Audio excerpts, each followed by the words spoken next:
Bobby Likis Car Clinic begins at 6 minutes after the hour.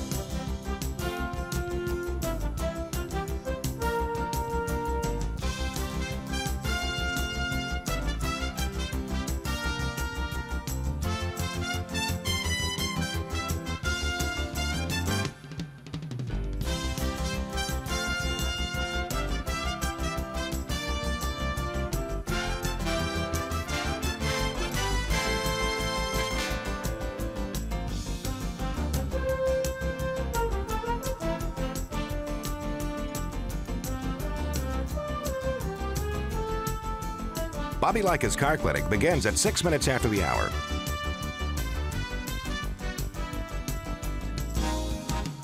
Countdown to 1 minute mark.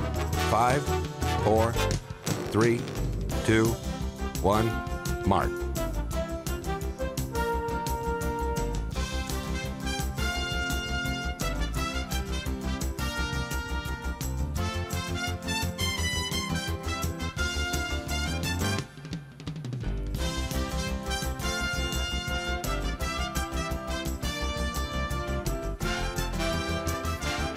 Countdown to 30-second mark. 5, 4, 3, 2, 1, mark.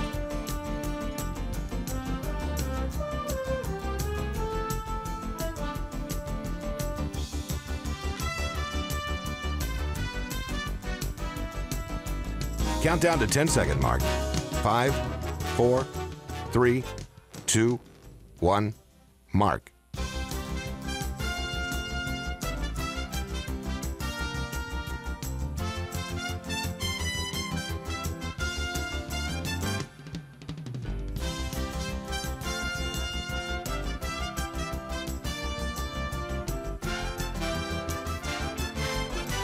Welcome to Bobby Likis Car Clinic. If you have a car question for Bobby, call now at 1-800-264-5454, toll-free from anywhere in America. And now, here's your host, Bobby Likis. Do I go now, Fabio? Good morning, folks. A little humor there. Welcome to Bobby Likis Car Clinic. A great way to start up kick off your Saturday morning. Kickstart. There you go. I'll get it right. Well, no, I don't ride a motorcycle. I did once, or it rode me. That was a vehicle that I never particularly cared for, and that's a long story behind that, except to say that a motorcycle is just there, and folks in the cars can't see those motorcycles, so that's why they're dangerous. Really, it's not the rider of a motorcycle is probably a better driver than we are in automobiles, because we just go along. You don't text on a motorcycle, do you? I don't think so. Hey, welcome to Bobby Likis Car Clinic. Hannah will take your call at 888 Car Clinic, put you in the queue, and I will put you on the air. Bobby Likis Car Clinic this morning is brought to you in part by O'Reilly Auto Parts.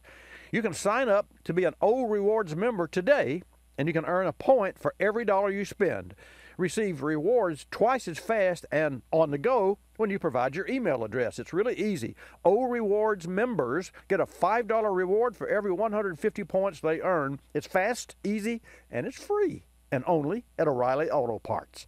Better parts, better prices every day. See your local store or orewards.com for all the details. In the meantime, stay tuned. After the break, I'm coming back and taking your calls, and we're going to talk cars, your cars, at 888-227-2546. O'Reilly. If your vehicle isn't stopping like it used to, visit O'Reilly Auto Parts for the Spring Brake Deals event. Take advantage of the O'Reilly Auto Parts Do It Right rebate and get a $20 O'Reilly gift card by mail when you buy a set of Brake Best Select pads and a pair of rotors. O'Reilly Auto Parts, better prices every day. Limits apply. See store for details. O'Reilly Auto Parts. The Car Care Council reminds you that April is National Car Care Month. There's no better time to perform a thorough check of various maintenance items: brakes, battery, tires, cooling system, filters, headlights, the exhaust system are just a few things to consider. Visit carcare.org to find out how you can best keep your car safe, dependable, and on the road longer. It's National Car Care Month. Are you car care aware? Learn more at carcare.org. An '04 Suburban with 256,000 miles recently came into the shop with poor fuel mileage, rough idling cold, and just bad overall performance. No fault codes, but the fuel trim was incorrect. Sensors checked okay, no vacuum leaks, and the engine seemed to be in good shape.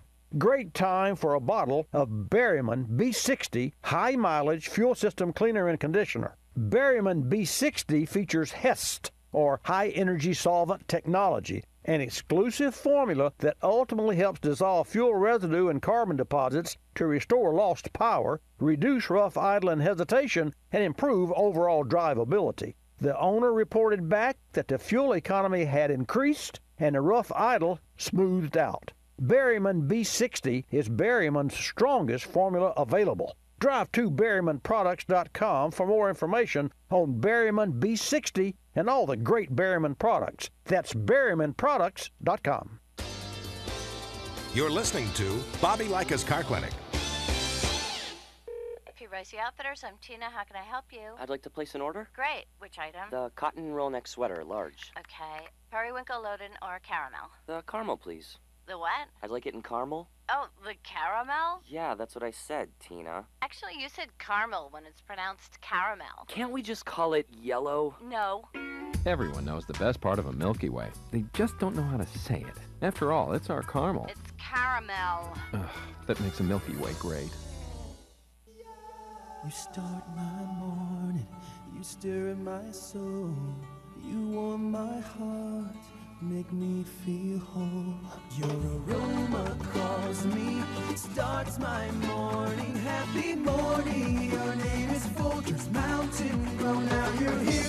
Your aroma helps me wake and the day is mine to take. The best part of waking up is Folgers in your cup.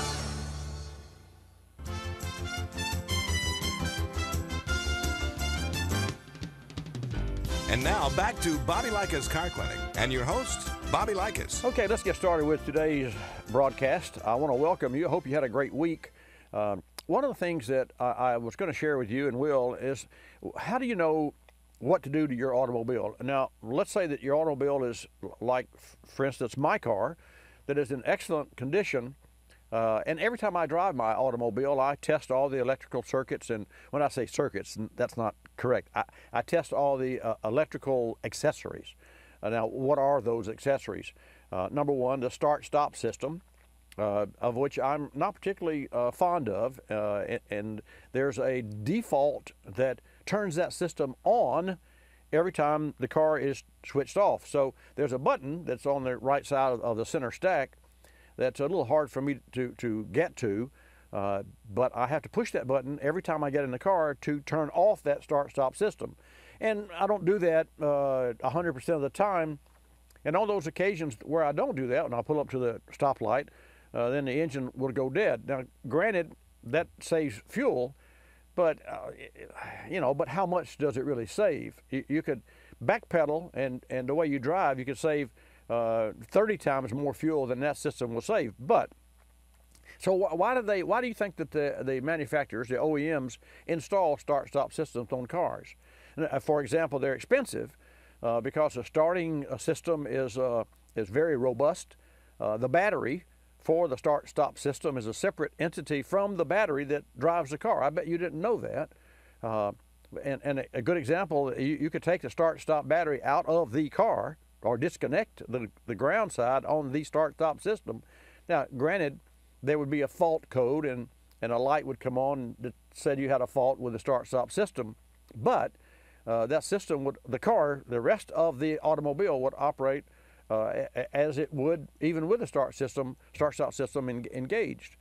I know this for a fact because lo and behold, when my start-stop battery went bad, which by the way, it went bad about 2 or 3 months before the warranty ended, which was 4 years. Now, I still had to buy the battery because when it went bad, it quit working. Well, that was really great for me. It saved me the trouble of having to turn it off. But, I didn't really think about it. And I said, well, I'm going to check that. But because I enjoyed the fact that I didn't have to turn the system off every time I got in the car, I just let it default to not work. And quite candidly, and this is how I communicate with my car and with cars, because I'm a car guy, right? I thought that I had trained my automobile to where it, finally got it, that I didn't want that darn thing to work. True story. And I didn't really question that, because I said, well, that may or may not be correct, but I'll take it because I wanted to believe it. Yeah, have you ever, had your car into a shop and what you would like, you don't hear what you'd like to hear. In fact, if you go to a real automotive service shop that does a true straight inspections for your oil change, you're going to get some bad news. At least it doesn't have to be bad news, but that's the way it's going to appear, because when the car is being serviced, that's when it should be inspected. In fact, at our Car Clinic Service Pre-Repair shop, we provide a digital vehicle inspection that, oh, by the way, just so happens includes an oil and filter change. It is the inspection that's really important. Now, why? It's because you have the oil change every 5,000 to 7,000 or whenever. Someone has to look under the hood that has a good eyes, that's a professional, that understands what is happening before it breaks. In other words, if you got a slight oil leak, you need to know about that. Do you need to fix it today? Maybe not. But if you had a slow leak on a tire, you'd want to take care of that. So you need someone, now maybe it's not that simple, but you do need to prioritize. And that's where you get that information from a local, hopefully your local service provider, wherever you're listening to this broadcast, and you trust that person. And when you hear bad news, you don't shoot the messenger. And therein lies, I think, a lot of the difference between, or maybe one of the most important differences between how we run our service shop and how others run their service shop. We let the car do the reporting. Granted, we look at it and we convey what the car tells us to its owner, that would be you. But we didn't make this stuff up. If your engine's leaking oil, it's leaking oil. If a tire's low, the tire's low. If a tie rod in or a ball joint's worn, making noise, it's because you've driven some of the new off, and whenever you drive the new off, you have to put some of the new back on. So it really is that simple. Now, to that end, how often should you have to put new back on your car? Well, we know with tires and brakes and belts, that's kind of ambiguous, belts, because belts are so well made, and they continue to improve the quality of belts these days. I don't know about the pulleys. I think the pulleys are pretty well as great as they're going to be. They're aluminum pulleys or steel pulleys, and then they're painted and coated. Of course, the paint and coat wears off, and so it's metal against the rubber. But they're little ribs. That's what a serpentine belt is. It's just a bunch of little 7 or 6 millimeter ribs that are all happen to be like a V8 engine is really 8 individual cylinders that are hooked to one crankshaft, if you think about it. In fact, when NASCAR designers and engine builders build engines, they don't build V8 engines. They build them one cylinder at the time. And that's true. They think of it in those terms so they can make as much horsepower out of any one cylinder, because when you put that together with the other 7 cylinders, hey, you got 850 horsepower. Let's go to Texas and take a call from Huey, and then I'll take your call at 888-227-2546, and some more information about buying a car a little bit later in the program. I don't know if you heard of Auto Trader. I'm sure that you may or may not have. But we'll talk about that a little bit later. I know that Brian Moody will be calling in, and we'll talk with him a little later in the program. But right now, it's time for you and your calls at 888-227-2546. Huey has a 07 Ford van from Texas. Huey, welcome to Bobby Likis Car Clinic. Thank you, Bobby, for taking this call. Sure. Long-time listener. First time calling in. Well, what took you so long? I'm a novice mechanic, and I worked in the oil and gas industry. But I have an 07 van that's given me the PO61B. And all of this started with not being able to fill up the fuel, so we found out what was going on there. And then it started giving us the throttle body codes. Wow, what's a PO61B? That has to do with the torque performance, I believe. I'm looking at my notes here and Okay. my diagnostic.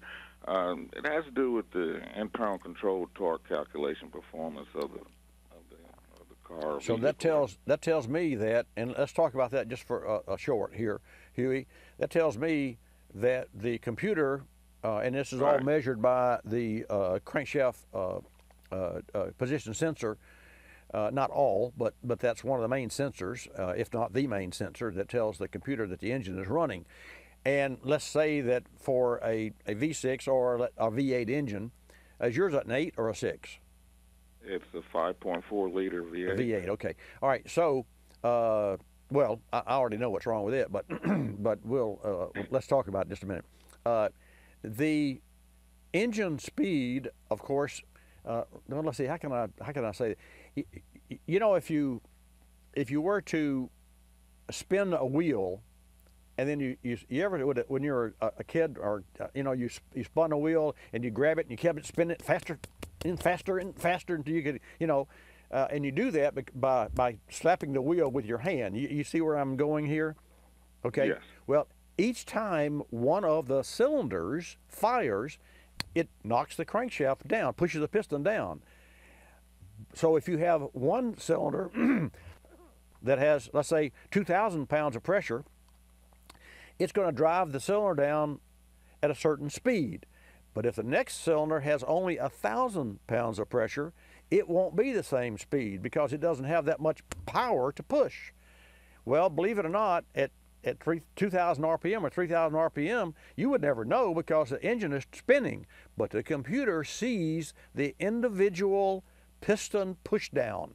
And it records the speed of each individual application of the compression and the firing of that one cylinder. It's really quite amazing to me, as much as I profess to know about engines, and I love engines, always have, and I love the computer controls too. I appreciate the technological the way that's worked. So the point is, Huey, with your V8 engine, one of the cylinders is either misfiring or doesn't have the power that the other cylinders have, and the computer sees a little skip in the get along. It sees it. Oh, wait a minute, there's a challenge here, and that's where the torque comes in, because torque is certainly an engine's ability to turn. And I see that we have Tony and another call coming in, but Huey, you stay right there with me. I've got a hard break. When I come back, I'll take the rest of your call. I've got some great news for you. I believe I know what's wrong with your car. Today's vehicles face challenging conditions, and with more than 150 electrical accessories for safety and comfort, like backup cameras and entertainment systems, they're like second homes. Johnson Controls is the world's largest producer of automotive AGM batteries that are precision engineered to reliably, durably, and safely meet these challenging needs. AGM batteries have up to 2 times the life of traditional batteries and are non-spillable. The next time you need a battery, ask for an AGM battery to meet today's driving and electrical demands. For more information, visit autobatteries.com. I am for the child who lives in motels, cars, and shelters. The child finally put in foster care, a group home, where he sleeps not on a bed, but a temporary cot. That is the child I am for. And because I am, he'll be that much more likely to find a safe, permanent home. I am a court-appointed special advocate volunteer. I am you. Lift up a child's voice, a child's life.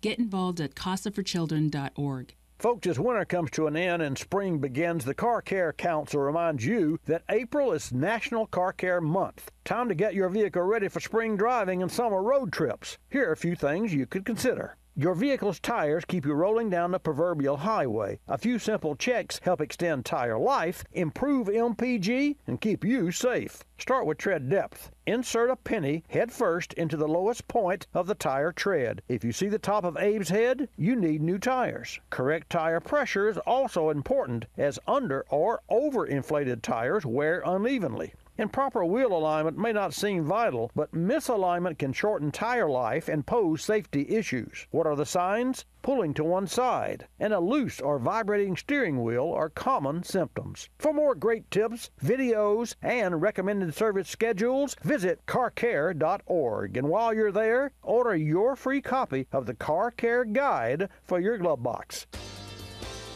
You're listening to Bobby Likis Car Clinic.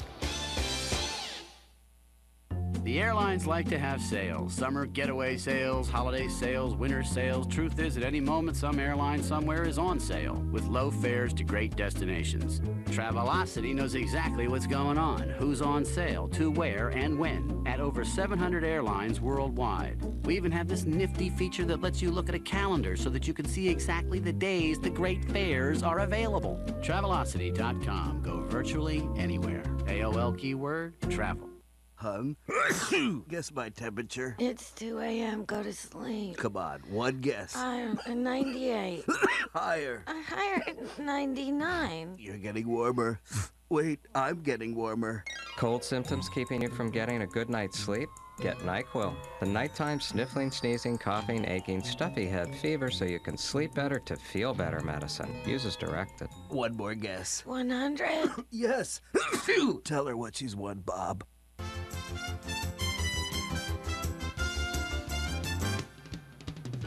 And now back to Bobby Likis Car Clinic and your host, Bobby Likis. And welcome back, folks, to this segment of Bobby Likis Car Clinic. We're talking with Huey in Texas. So, Huey, with your Ford, here's a typical problem with a Ford 5.4, an 07 especially. Spark plug, a misfire, or coil misfire. And it is, of course, the spark plug and the coil working in unison that, starts the fire.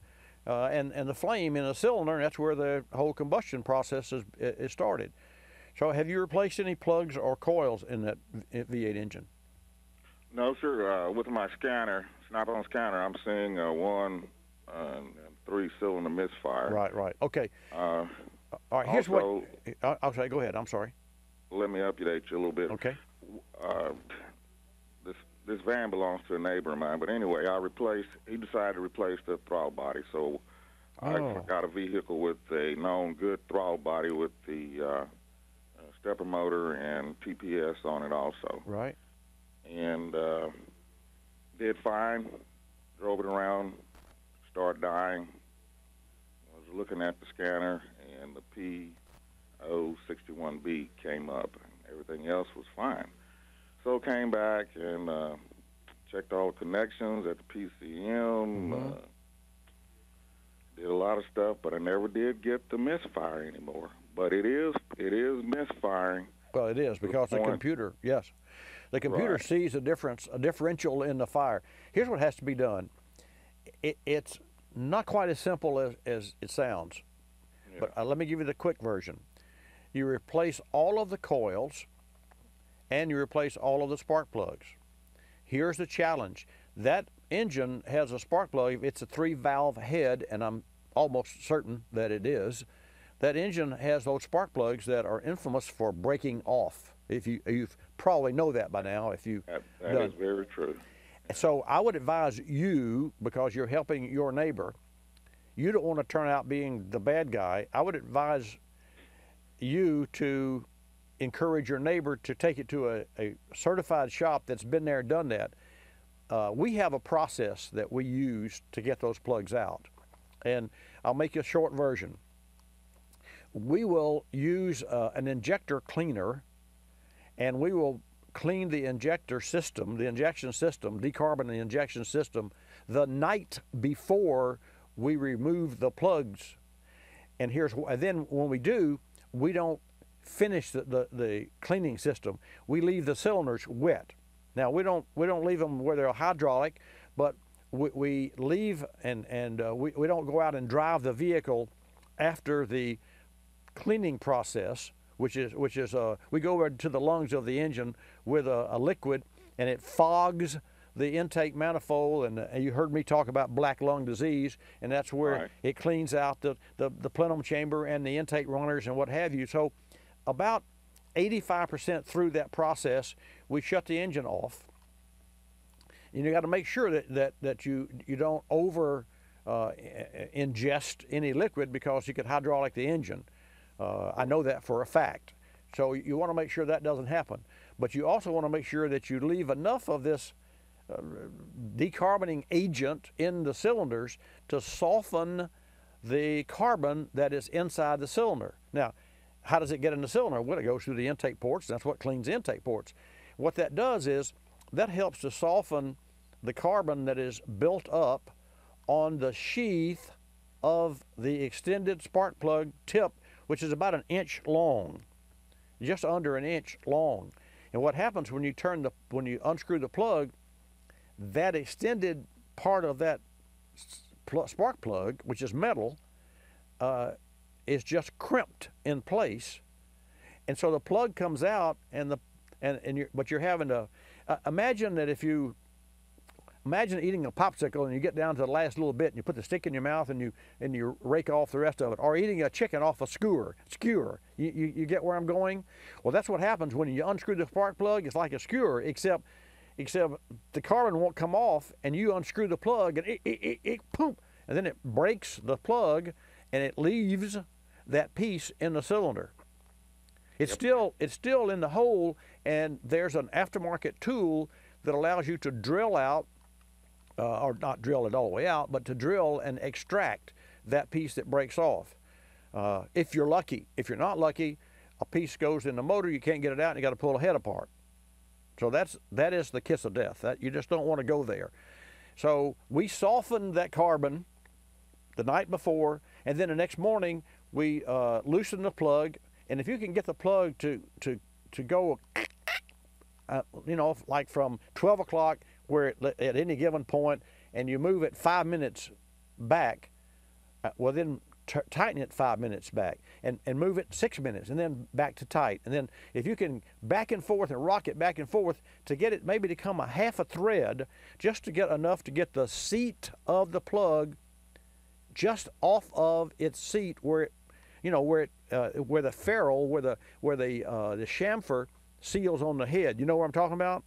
Yes, sir. Okay. If you can just get that to break, then you take a lubricant, like WD-40 or some EP lubricant, and you spray that in there and let it sit, 3 or 4 minutes. Do all the 8 cylinders.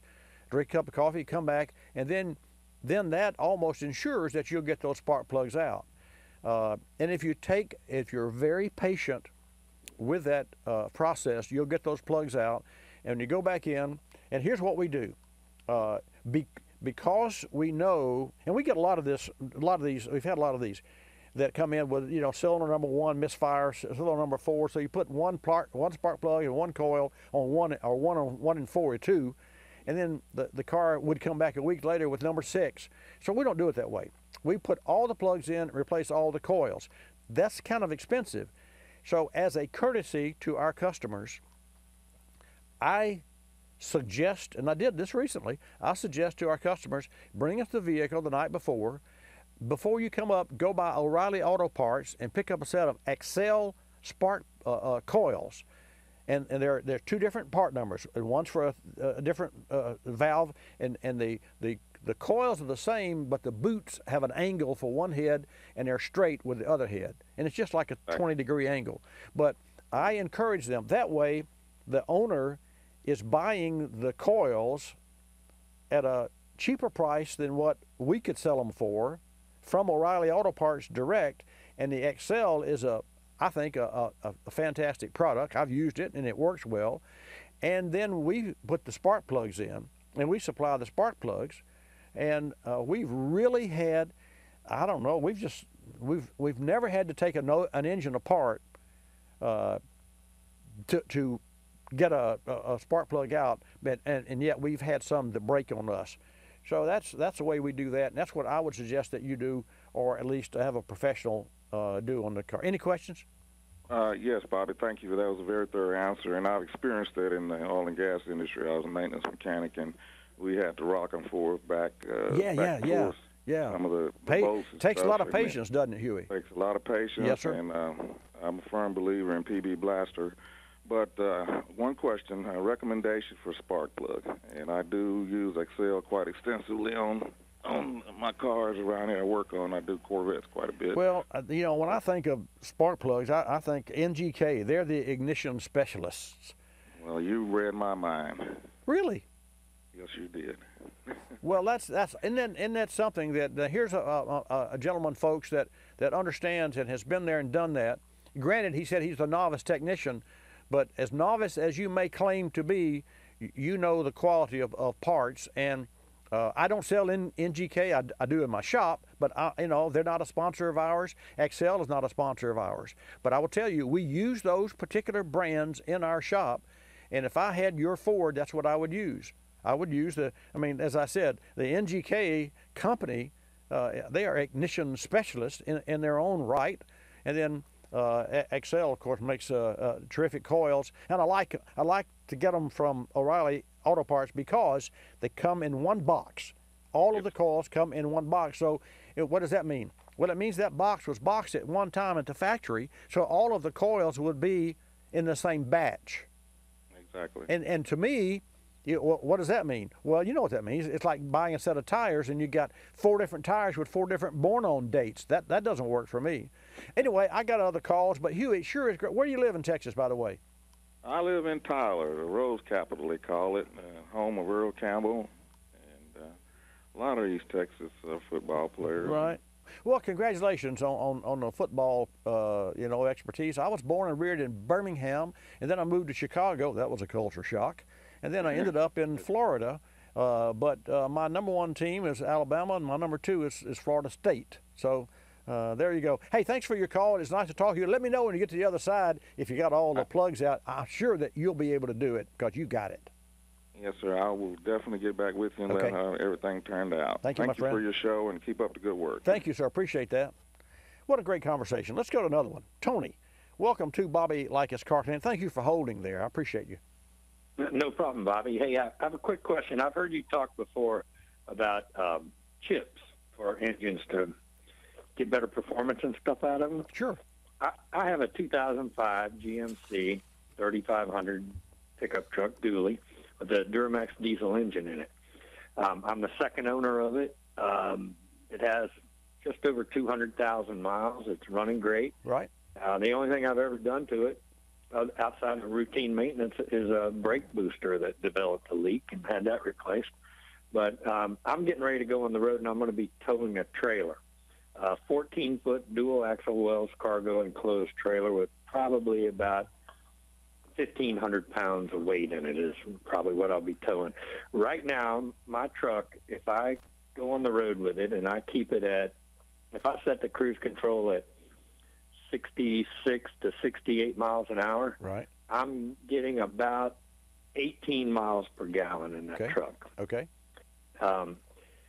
When I tow this trailer, is there a chip I can put in there that if I'm towing that weight, that I'll be able to get that same type of mileage if I'm keeping those RPMs at 1,900 or so at that speed? Well, I wouldn't.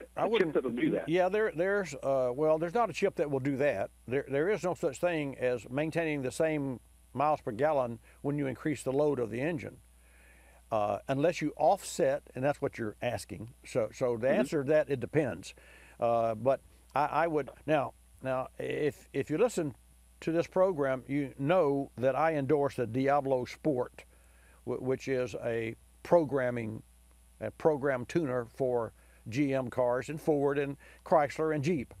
If I owned your diesel, I would automatically buy a Diablo Sport tuner, and I would tune that engine. But there's a difference and gosh, I have a break. Let me ask you, Tony, to stay right there. And folks, don't touch the dial. I'll come back. We'll finish this conversation and take your calls at 888 Car Clinic. Why not come back? Your car and your life have a lot of moving parts. And your car's battery is what keeps it all going. Here's something to keep in mind. While all batteries may look the same on the outside, it's what's inside that matters. So be sure to choose a battery with power frame technology inside. It's stronger, more durable, and keeps you going longer. That means you can count on a battery with PowerFrame to be there start after start. Here's another reason to feel good about choosing a battery with PowerFrame inside. It's manufactured using the latest sustainable processes. You're moving fast, and you don't want anything to slow you down, especially an unreliable battery. So the next time you need to replace your car's battery, make sure you choose one with PowerFrame technology inside. Look for PowerFrame on the outside and know there's true strength on the inside.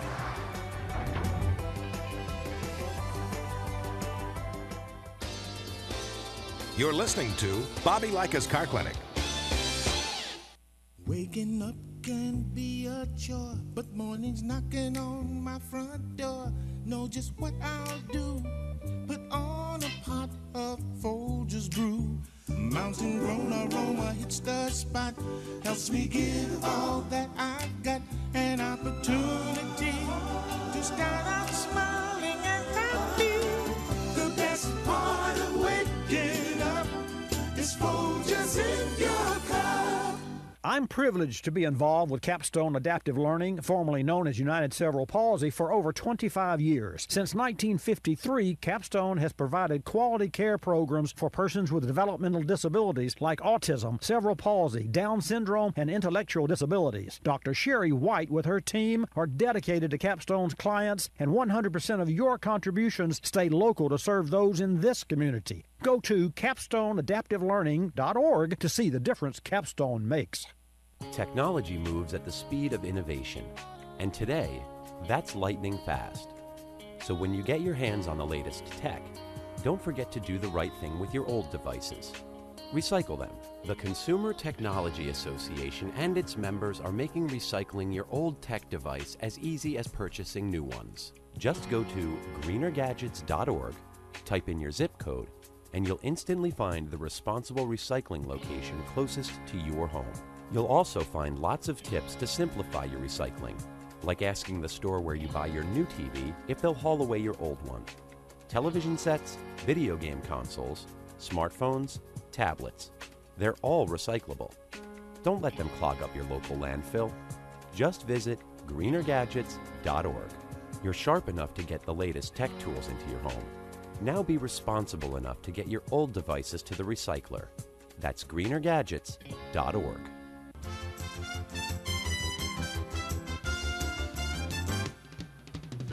And now back to Bobby Likis Car Clinic and your host, Bobby Likis. And welcome back to this segment of Bobby Likis Car Clinic. Love for you to give us a call, and we'll talk about your car, not necessarily car challenges. We're talking with Tony right now, who doesn't have a real challenge except that he gets about 18 miles per gallon at 68 miles an hour or so in his diesel, and he's going to hook up a trailer. And Tony, the gross weight, you're going to put 1,500 pounds of load in a trailer that's going to weigh, 1,000 pounds? So you're going to have 2,000 or 3,000 pounds that you're pulling, right? Yeah, the trailer might be a little over 1,000 pounds. Okay. It's a 14-foot dual axle enclosed. Okay. All right. So your question is there a chip that can give you the same mileage towing that you got minus towing? Well, right. From outward appearance, the initial answer would be, well, no, because the engine is under more load and more duress. Unless, and here's the unless, we can offset the increase in weight with an increase in horsepower. Now, that's what I was hoping. Well, yeah, I'm with you. Yeah. And that works. And a good example, you put a 427 cubic inch, 450 horsepower engine on a bicycle, and you go as faster than you ever want to go, and you get 100 miles per gallon. I mean, in theory. But you don't have to do that, because if you put an engine in its sweet spot, like a Ford, let's say a Ford EcoBoost with dual turbos, and that engine has its torque spot where it gives the best torque. If you could keep that engine in that best torque mode, then it would deliver the maximum MPG not regardless of the load, but in spite of the load. So with your diesel, the only thing that we could hope for would be that the Diablo Sport Tuner would increase the horsepower to the rear wheels to the point that it would offset the 3,500 pound of travel tow. Now, to that end, it wouldn't surprise me that you would get an increase of 2 mpg, a solid 2 mpg with a tuner. Okay. If that's while I'm towing, you're talking about. Well, no. Oh, without towing. Without towing. So if the tuner's good for 2 mpg, and I'm pulling that number out of past experiences that I've had with chips and installing chips in cars, and with different chips. But let me give you the name of the specific kit that you need for your diesel. It's called well, it's easy to remember, the Predator 2, and it's from Diablo Sport. You go to diablosport.com and look at the Predator 2, and just look on their site for all of their claims, because if they claim an increase in MPG, then you're going to be assured of getting that claim. I know there's an increase in horsepower. I know there's an increase, more importantly, who cares about horsepower? Torque, because that is the twisting mechanism by which pulls and drives the rear wheels, and that's called torque. Right, that's what makes an SS396 take off from the stop. Exactly. Exactly. I mean, and a lot of folks don't understand that, Tony. They say, oh, that's horsepower. That's why I made the analogy of, well, a 450 horsepower 427 on a bicycle, you get MPG. And I said, no, not necessarily, because you're not using the torque. You're not even taxing the engine. So here's and to make a better point and to make it more realistic, let's say you got a 427 engine on your bicycle, and I got a 150 cubic inch engine, and we're going 50 miles per hour. Well, you don't have to touch the throttle, because you can idle at 50 miles per hour, but you still got to turn the RPM to get up to 50 miles per hour. Right. What I do is I use a transmission that lowers my RPM at 50 miles per hour, and I put my engine in a sweet spot, and I'm turning fewer RPM than you are. And if you take two like engines, and one's turning 1800 and one's turning 1500, and you lowered the point at which the torque comes online to 1500, voila, you're going to get the MPG at 1500 that the other engine would have to go at 1800, and it takes more fuel to go 1800 in any internal combustion engine, diesel or gas, than it does to go 1500. So it's all about opening the mouth of the engine and taking a deep breath and mixing the right amount of fuel with that. So that's where the that's where the torque comes in. So anyway, that's what I would recommend for you. I'd be most curious, most interested, because see, you've got 200,000 miles, so it's not going to be a guesswork for you. You know this vehicle back and forth, and you'll be able to install the Predator 2, go do your testing with it, even without the trailer and with the trailer, and give me a report back. And that's nothing that I would like better than to get real reports from real listeners that do what we talk about, and then we look on the other side, and that's what I call, that's as close to being clinically proven as you could get. You got any questions? Just one quick one. That was diablosport.com, right? That's correct. And the Predator 2 chip. Now, I have an excellent mechanic here in Ormond Beach. Guy does really nice work. He's very honest and thorough. If I buy this chip or this tuner, he should be able to deal with that, right? He should be able to handle that for me. It took me. I put in a 2015 Ford EcoBoost engine. I put a Diablo Sport tuner, and it took me 6 minutes. Okay. And what was really shocking to me, Tony, is that we reprogram cars quite often in our service shop. We initialize, like we put a new door lock in it. You got to initialize that. You put you clear the codes of a car that comes in with drivability problems, and you put a throttle body on it. You got to do a relearn process. You put a camshaft goes bad in the engine, and the car comes in with noise and misfire and all sorts of codes. And you put new cylinder heads on it. I've done this recently. You put new cylinder, not new, but remanufactured cylinder heads with new cams, and the engine doesn't run worth a flip. It runs different until you reprogram it. And so having gone through all of that on a daily basis, well, not on a daily, but on a monthly basis, as it comes up in my service shop, then for me to get a Diablo Sport tuner and plug it in and extract the original equipment, save the original equipment program, and download or upload the programmer in 6 minutes, it's like, really? So, I mean, it really is. It was a surprise to me, and I profess to know what I'm doing here. And so, so your technician, you and he will have a lot of fun installing that program, and you can use, as I remember, you can use that program for other cars that you have if you buy the license for those other cars. Anyway, when you go to DiabloSport.com, check on all of the assets and all of the benefits that come with that programmer, because if you've got other cars and you can use it to do other cars, you only buy the unit one time, and I imagine you have to buy the different programs for different cars, but that's okay too. Anyway, yeah, no other cars. I have a Harley Road King, and programming that is trying to find something to program that.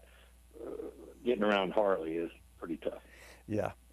A dear friend of mine that worked with Delphi,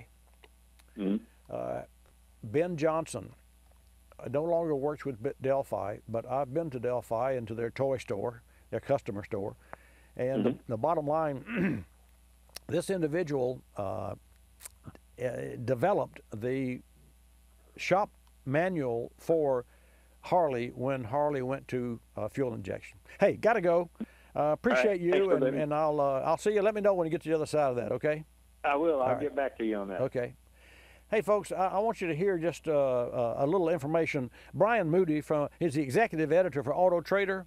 Let's welcome Brian to Bobby. Brian, thank you so much for joining us today. Glad to have you in the house. Hey, thank you for having me. Yeah, you're right. A lot has changed. Most people, if they're driving a used car, it's a little bit more than 11 years old, so you can imagine how much has changed in the time from then till now. Well, speaking of a lot that's changed, for our Car Clinic listeners and viewers who haven't shopped in a while, give us an overview of what's the best first step to go, besides, of course, going to autotrader.com. Well, really, you should go online, whatever your favorite site is, and most people use multiple sites. They don't just use one, but you can use sites like Kelley Blue Book to find the value. You can use your local classifieds. You can use Auto Trader to figure out what's out there.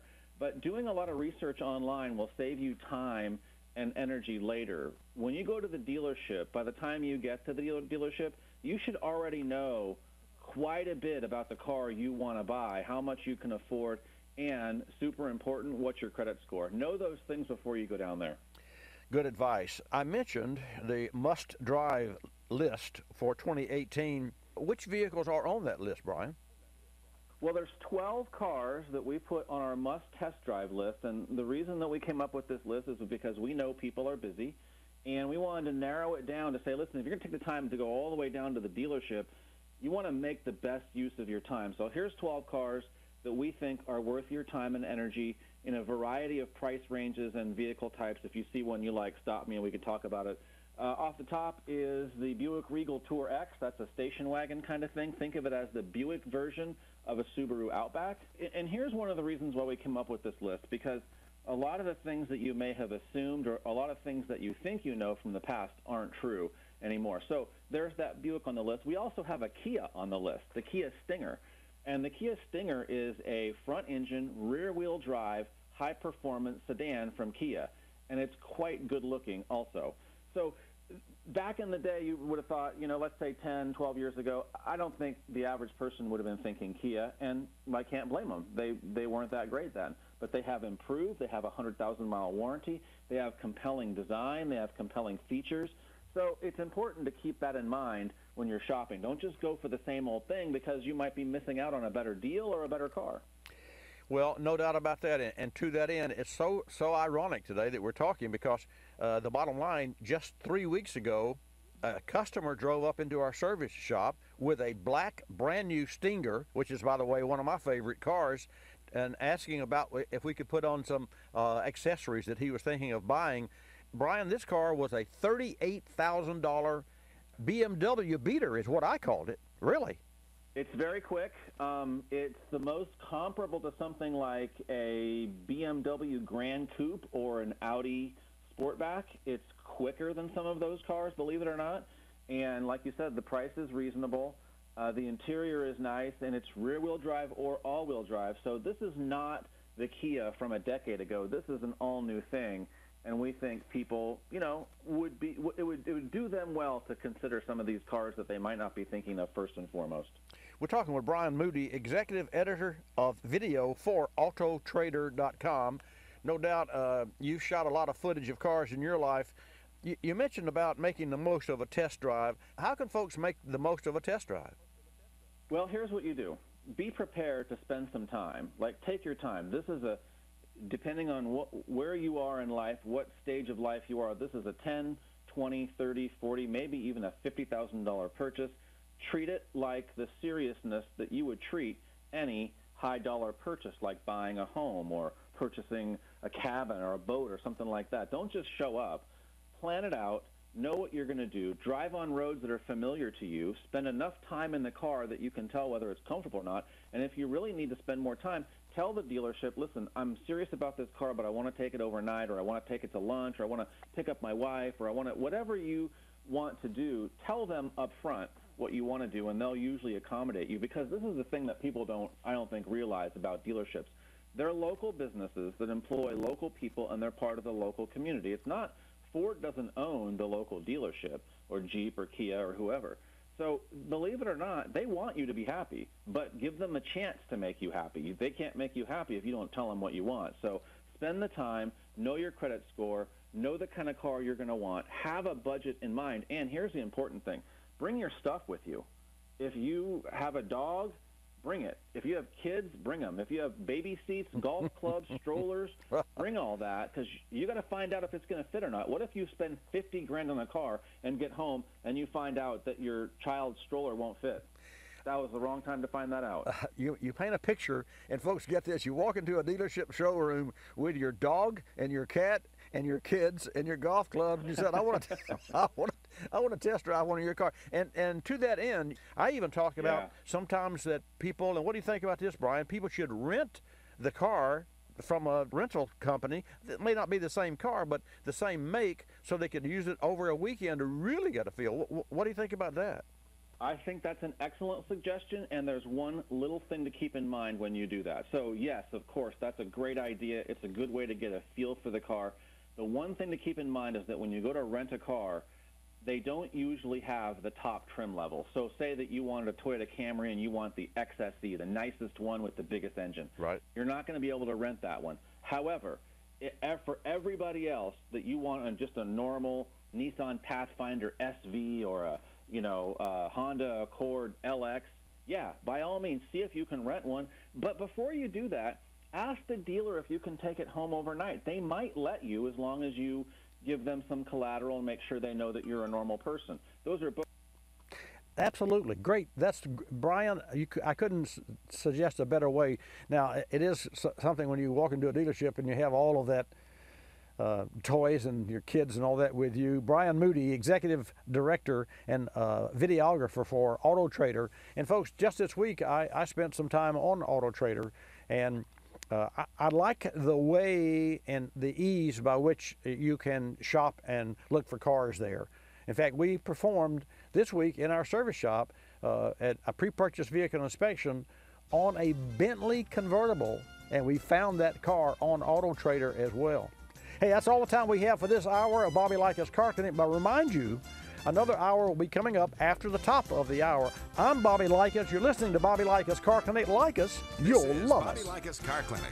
Bobby Likis Car Clinic is a copyrighted presentation of Car Clinic Productions Incorporated and may not be reproduced or rebroadcast without the express written approval of Car Clinic Productions Incorporated.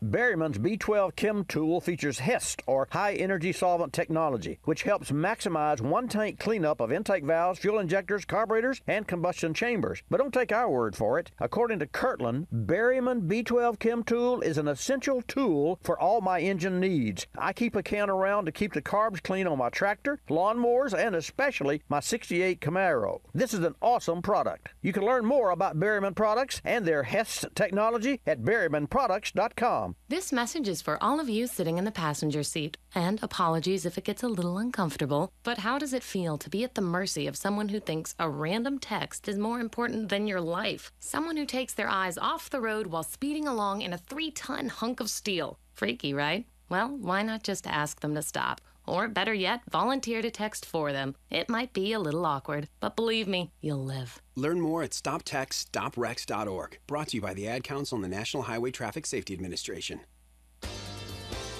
You're listening to Bobby Likis Car Clinic. If you're familiar with the Kulseford section of the newspaper, you probably understand this message quite well. You see, in the Kulseford section, everything gets abbreviated. Consonants, vowels, prepositional phrases, the very building blocks of our language are thrown right out the window. And that makes it difficult when you're trying to sell your car. You've got a limited amount of space to work with, and by the time you abbreviate the description of your car down to a couple of fragmented sentences, it sounds less like a car and more like a Bluck sedan with sniffed like new condition lemurs. No wonder more people are selling their cars through eBay Motors. They can post unlimited text and photo descriptions, and with a nationwide marketplace, they're likely to sell it for more. Plus, both parties can be covered by eBay's Vehicle Protection Program. Buyers are happy, sellers are happy, and no one's abbreviating. eBay Motors, a better way to sell your car.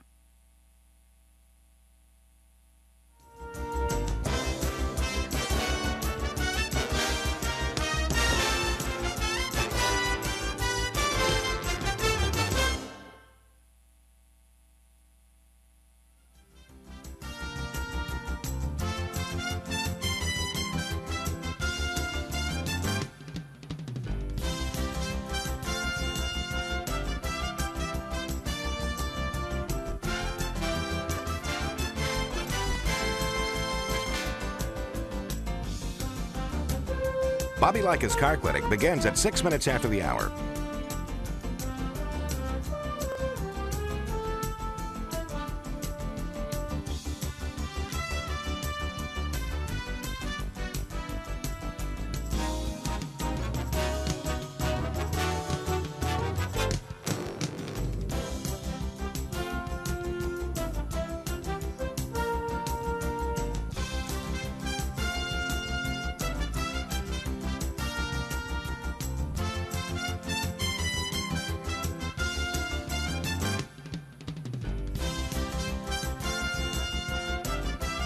Bobby Likis Car Clinic begins at 6 minutes after the hour.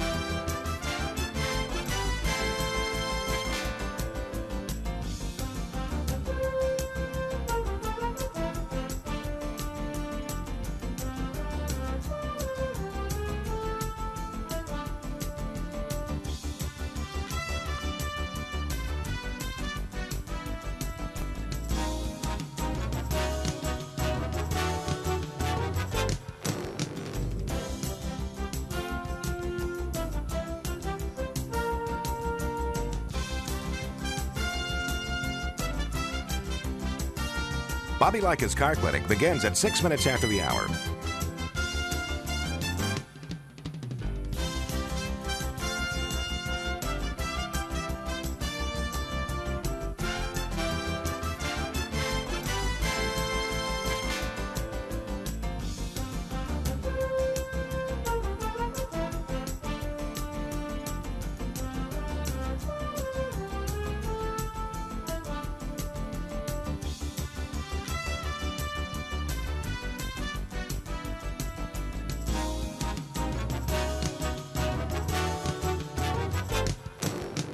Bobby Likis Car Clinic begins at 6 minutes after the hour.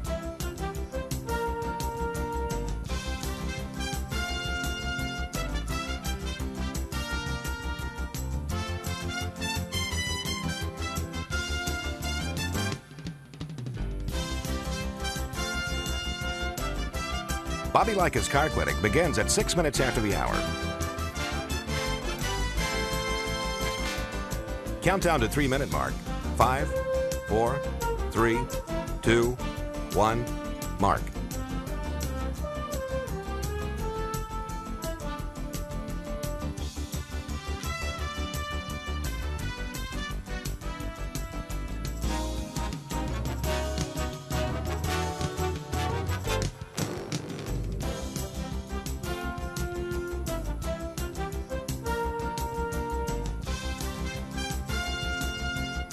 Bobby Likis Car Clinic begins at 6 minutes after the hour.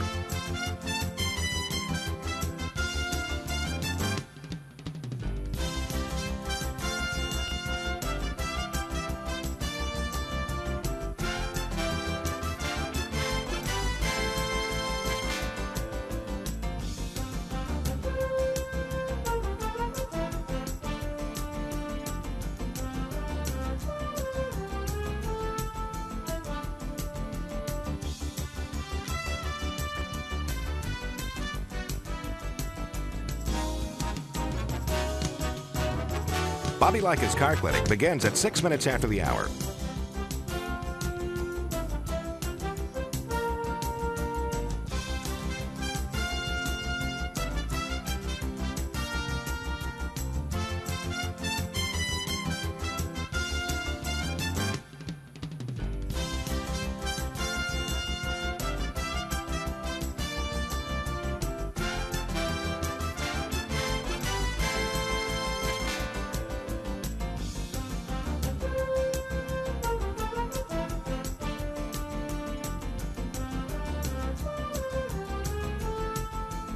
Bobby Likis Car Clinic begins at 6 minutes after the hour.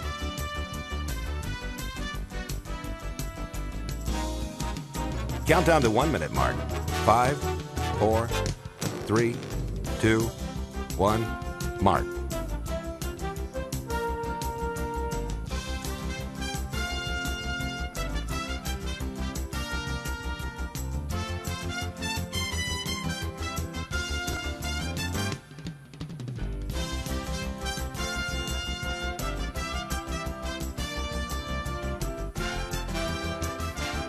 Countdown to 30-second mark.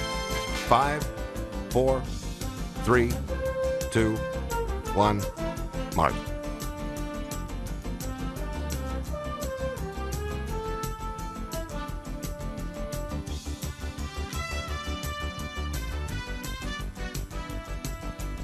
Countdown to 10-second mark. 5, 4, 3, 2, 1, mark.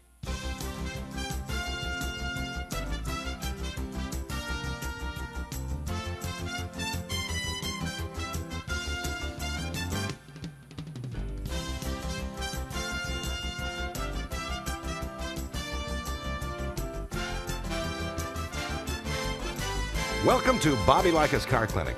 If you have a car question for Bobby, call now at 1-800-264-5454, toll free from anywhere in America.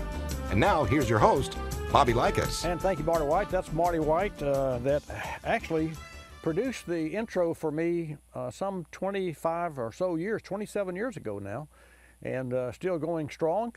I want to welcome you to this hour of Bobby Likis Car Clinic. If you have a question about your car or oils or tires or just want to talk cars, I'm your man. I'm just, consider me your personal car consultant, at least for this hour.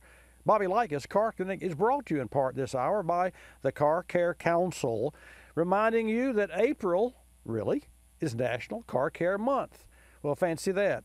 Folks, you can visit carcare.org and see a number of fantastic tools, including tips and service schedules, videos, and much more.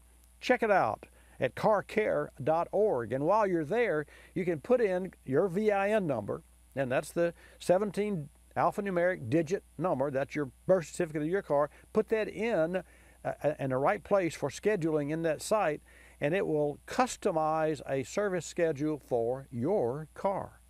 Next to listening to Bobby Likis Car Clinic every Saturday morning, that's probably the best advice I could ever give anyone. Fancy that, to be proactive about servicing your automobile. Let's say your car has 30,000 miles on it and it's running well. What should you do to it? Well, when I come back, let's talk about it. The phones are open at 888-227-2546. That's 888 Car Clinic. Hannah will take your call and I'll put you on the air.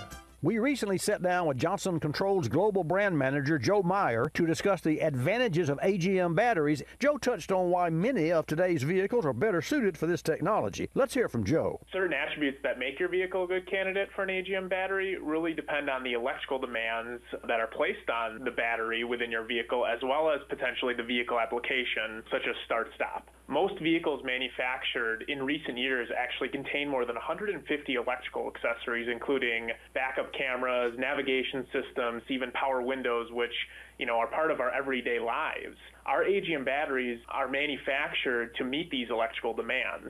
Additionally, if you have something in your car, such as start-stop technology, you need an AGM battery to help ensure you are effectively powering your vehicle during this stop event. Johnson Controls is the world's largest producer of automotive AGM batteries, which are precision engineered to meet the electrical demands we put on today's vehicles. Learn more at autobatteries.com. Talking tunes. No, not the ones on your radio. The ones that allow you to reprogram your vehicle's factory computer without even popping the hood. The result is more power, more torque, and a better overall driving experience. We recently sat down with Jim McGinn, Vice President of Marketing for Power Tech. Jim touched on another benefit associated with automotive tuning and efficiency. Let's hear how tuning your vehicle can lead to increased fuel economy. Superchips tuning essentially increases your vehicle's timing. It allows the truck or the car or the SUV or Jeep to run in a higher gear, and it improves the process which we call atomization, which is essentially it turns bulk liquid into spray, and when you achieve this, you increase fuel pressure and you increase your fuel economy. So as a result, you can run the vehicle in a higher gear with advanced timing, and you get a more complete burn. We've done extensive road and dyno testing to validate these claims, and it really impacts the bottom line for the consumer with the Superchips Flash Pack. Find your perfect tune at superchips.com. You're listening to Bobby Likis Car Clinic.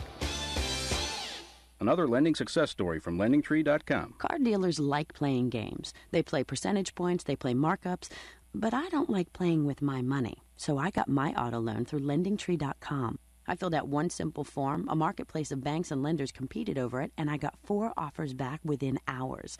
After all, the car buying game is a lot easier to win when you're holding all the cards. LendingTree.com. When banks compete, you win. For additional information and state license disclosures, please visit our website located at LendingTree.com.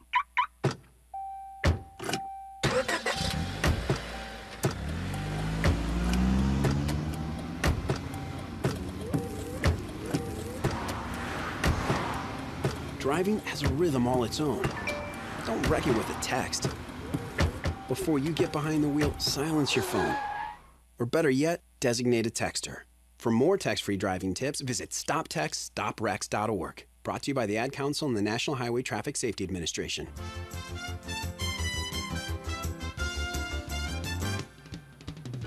And now back to Bobby Likis Car Clinic and your host, Bobby Likis. Okay, let's get started with this hour of Bobby Likis Car Clinic. Here's how this will work. I will take your calls when they come in, and I would ask you to call in earlier than later, because toward the end of the hour, we get so rushed that I have to cut some people off, and or else I can't take their call. So I'd rather not do that. So let's get started. We'll go to Texas and take a call, and also Hannah will take your calls. Write this number down and keep it in a handy-dandy place on Saturdays from 10 till noon Eastern Time every Saturday. We come to you live on your local AM and or FM radio station, and also at watchbobbylive.com. That's watchbobbylive.com, and that number is 888 Car Clinic or 888-227-2546. To go to John in Texas. John, welcome to Bobby Likis Car Clinic. You're first in, so you're first up. Hey, Brother Bobby, how you doing this morning? I'm just fine, thank you. Thanks for asking. Yourself? I'm doing better than I deserve, probably. But I need to buy a battery charger, and I've heard you talk about 2 or 3 different kinds on the air, and I'm just looking for a little coaching on what kind a working man can afford to buy. Battery tender, the one that my most favorite latest charger is a battery tender, and it's the Power Plus by Battery Tender. And what I like about it is that there's a phone app, so I can look at my phone and determine the condition of the battery that's being charged, and you can leave the charger on because it's a computer controlled unit 24/7, 365. And to that end, back before we had these sophisticated chargers, we had a little mini charger about the size of a 6x8. You've seen those, I'm sure. The problem, and they would charge 8 amps, and then they would fall back to 2.5 amps as a minimum. The challenge with one of those chargers is they didn't have any sense, they didn't have any controls as we have today, and they would continue to charge. So once you get a battery fully charged, you'll damage that battery by continuing to charge because you overheat the electrolyte and it evaporates. And when I say overheat, you keep it warm so it evaporates more easily than it does cold, and then it exposes the cell, the plates, and that's what ruins the battery. But going back to the charger, what that I recommend, it's the battery tender, and I like the Power Plus. And you said affordable. I don't know what it costs, but it is affordable in as much as that once you buy one of those and put it on your vehicle, you won't have to buy a battery. These chargers actually make batteries last longer because they keep the battery healthy and the battery is always ready to go. And it's got a place, or it has a setting where you can actually crank a vehicle. In other words, if the battery's gone down on something and you have to crank one up, it'll do that. This is the one that I like is a 75 amp, and as you know, that's a lot. It's a 75 amp charger unit. So the answer is absolutely. It's the best of both worlds. And usually you can't have that. Usually you got, like in my shop, I've got these big roll around, huge things that and the problem we have, John, with those. A customer drives up, parks their car, his or her car out front because it goes dead. Now, in our shop, I design the shop so you drive right into the shop. And so a customer will come in there and say, I've got a battery problem, don't shut it off. But most shops don't have that. So all of the, not all, but many times the car's out front, and then you got to take the charger out, the technician does, and charge the battery a little bit to get it going, because to jump a car is not healthy for the system. It really is not. You should never jump a car. Yeah, I have a 2014 F-150, and it had the original battery on it, and and I went out one morning that it was kind of cool, and it just wouldn't crank. When I did finally, I jumped it with my lawnmower actually. And when I got it cranked, then the transmission wouldn't shift. And apparently there's a bunch of electronic crap in there that nobody knows about. But, there is a lot of electronic crap in a lot of cars these days. You know, especially when you're on the end of that. And I'll tell you something else, John. Not only did it, change the shift pattern, but the idle of the engine had to be relearned. And the real challenge is that when systems, if the battery goes down, when systems, and they're like 25 black boxes, 25 modules, when systems, when you pop a balloon, it goes poof, and all the air goes out. Well, batteries don't do that. Batteries or like when you let the air out of a balloon, and then it eases out. Well, what happens, and not to get too technical, but what happens with one of these modules, like a body control module that controls, your radio functions and your interior lights, your dash and all that, it sees an immediate drain, and it says, hey, I'm not going down with a ship, I'm going to disconnect.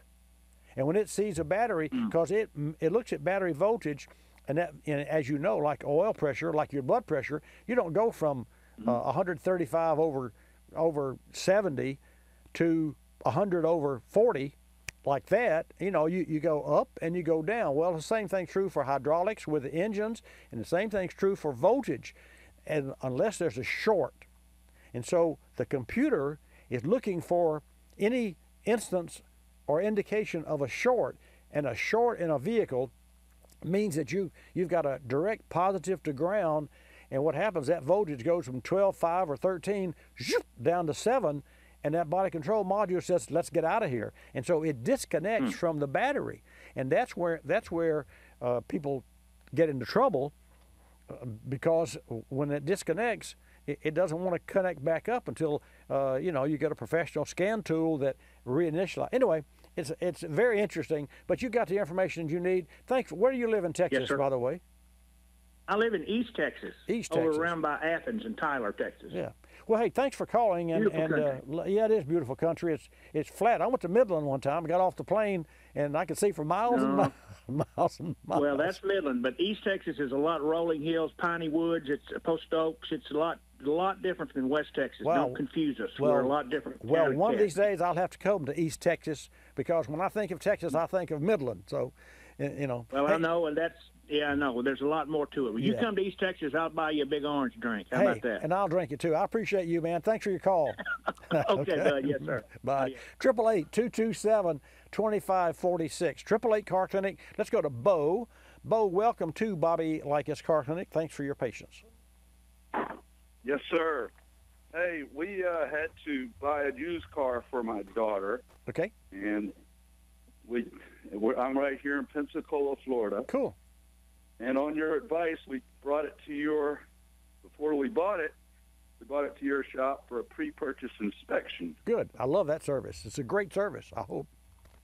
Well, the used car people didn't like us doing that too much, but we did it anyway.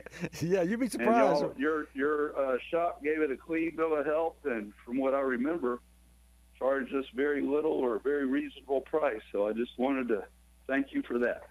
Well, I thank you, and you know, years ago, it's a $90, and it's been $90 for 20 years, and it is next to our annual inspection. Our pre-purchase inspection is a fantastic service. In fact, it works so well that we took the pre-purchase inspection and tweaked it and made an annual inspection. And an annual inspection is like when I opened the program. I said, let's say you got 30,000 or 60,000 on your existing car, and you're not having any problems, but you're concerned that, hey, I don't want to get blindsided, you know. So you should have an annual inspection once a year. It's kind of like the FAA, and my friend Skip Giles talks about our pre-repair. He says, well, Bobby, you didn't invent that, which I did. My team and I created pre-repair, which is the prevention of repair. He said, you didn't invent that. You invented it for the automotive. He said, but that's protocol for the airlines and for the FAA. You have to have an annual inspection performed every year, even if the plane never moves out of the hangar. And I really didn't know that until Skip told me that.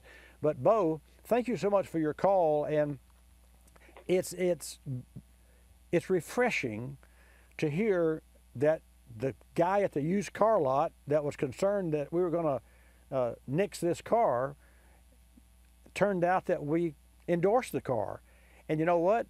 Yes, you did. It's not us, it's the vehicle. We tell it like it is, and I will tell you, I mentioned earlier in today's broadcast about a Bentley that we just performed the same service on, and the only thing we could find on the Bentley was a panel clip for the driver's side door panel that was out, and the panel was away about a quarter of an inch, and also the front of the car had been sprayed. It had been painted. No structural damage, no body damage, so obviously somebody got something on it and they sprayed it, and we could see because they didn't take the Bentley emblem off. They painted it around it, and you know, so did we nitpick? Yeah, maybe, but hey, it was a great car too. Bo, thank you so much for your kindness and for your call. Got to take a break, folks. I'll come back and take your call at the 888 Car Clinic. I am for the child who lives in motels, cars, and shelters. I am for him. The child who was finally put in foster care, a group home, where everything he owns is kept in a plastic garbage bag, as black as the tar heroin that killed his dad. I am for that child. So I am there for that child, to listen to him, to speak for him, to champion without compromise what's in his best interest. Because if I am, he will be half as likely to languish in foster care and that much more likely to find a safe, permanent home. That is the child I am for. I am a court-appointed special advocate volunteer. I am you. Lift up a child's voice, a child's life. Get involved at casaforchildren.org. Folks, cold winters can cause batteries to lose their cold cranking amps and ability to start a vehicle. Make sure you have your battery tested and, if needed, replaced with an AGM. AGM batteries maintain more charge over time, better suited for start-stop systems, and if your battery tests low, make sure you check the alternator as well. An extreme cold followed by extreme heat can diminish battery life. Frequently jump-starting your battery or letting a vehicle just sit idle for days at a time can also slowly reduce your battery's power and effectiveness, risking a dead battery. The Bosch S6 high-performance AGM battery is more resilient to the constant demands of start-stop systems and vehicles with high electronic demands. If you're like me, always charging multiple devices, listening to the radio, enjoying all the technology and electronics in your vehicle, upgrading your battery to a Bosch AGM unit is a must-do to keep your vehicle running at its best and ensure you have battery power, always. To find an AGM battery for your vehicle, go to BoschAutoParts.com. You're listening to Bobby Likis Car Clinic. Telephone tip. From Geico Auto Insurance. When calling Geico to switch your car insurance, you will not need acetaminophen, naproxen, indomethacin, ibuprofen, a cold compress, an on-call acupuncturist, or any other pain remedy. In 15 minutes, you could save 15% or more. If it were any more painless, you could do it in your sleep, which is theoretically possible since we offer complete 24-hour service. Call 1-800-947-AUTO, 1-800-947-AUTO. Geico Direct, the sensible alternative. When you purchase the latest TV, tablet, or smartphone, don't forget to do the right thing with your old ones. Recycle them. The Consumer Technology Association and its members are making recycling your old devices as easy as buying new ones. Just go to greenergadgets.org, type in your zip code, and you'll instantly find the recycling location closest to your home. You'll also find recycling tips, like asking the store where you buy your new TV if they'll haul away your old one. Don't let your old tech tools clog your local landfill. Just visit greenergadgets.org.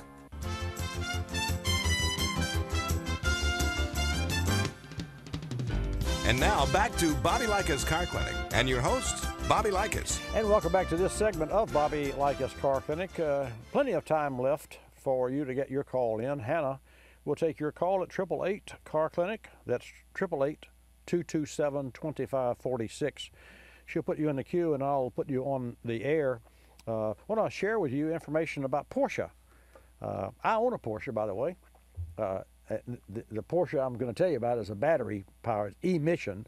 It's a battery-powered or vehicle. Mine's a long way from that. Mine's a 1980 model.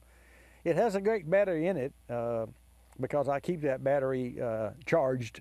I keep a tender on it 24/7, 365. So as I speak, I could go out. And I'll see it. Last time I fired that car, gosh, Fabio, ask Jonathan last time. It's been what, 2-3 months? 2 months anyway, I would say, something like that. I never crank the vehicle unless I can run the vehicle for 30 minutes. Because to crank a vehicle and say, oh, hey, it starts, this is cool. This is about storing a car, folks. Or if you got a classic car, or if you just got a second car that you don't drive often, you say, well, you got a neighbor, or you're going on vacation. Or you're going to maybe be gone for a month or so, and you have a neighbor, go over every week and start the car. That is not necessary. That will do more damage to start the car, run it for 5 minutes, and shut it down than it will to not start it at all. So if you're going to start your parked vehicle, your stored vehicle, make sure that when you start it, you run it for no less than 20 minutes, 30 minutes is better. Why? Because you want to heat the oil up to get the condensation out that will be created the first 5 minutes you fire it up. And it's good to circulate the fuel because that fuel is just in the tank, and so you want to circulate it through the injectors, and you want to work the throttle, and you want to put the transmission through the paces, and even if you don't drive it, you can put it in the reverse gear and forward gear. If it's a standard transmission, you don't have to worry about that. Standard transmissions don't give problems.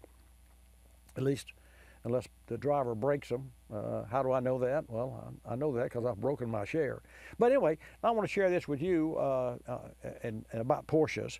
In the meantime, Hannah will take your call at 888-227-2546. I'd like to know what you think about EV cars.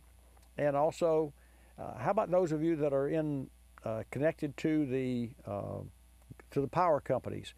you know, there's supposed to be a big terrible drain when we go to all EVs. Not that we'll ever going to go to all EVs, but let me share this with you about Porsche could build its own charging network because they're betting big on electrification. The specifications sheet makes the Mission E, and this is a drop-dead gorgeous car.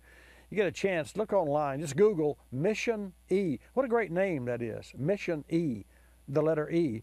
It's impressive on paper. It uses 2 motors, and it offers an all-wheel drive, and it boasts about 300 miles of real-world range from a lithium-ion battery pack stuffed directly under the passenger's compartment. You can think of it, the basic platform, like a skateboard.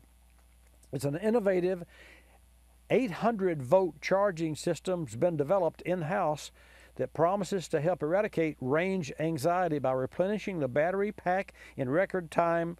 So what does Porsche call this? Now get this, folks. What do you think Porsche calls this 800-volt charging system?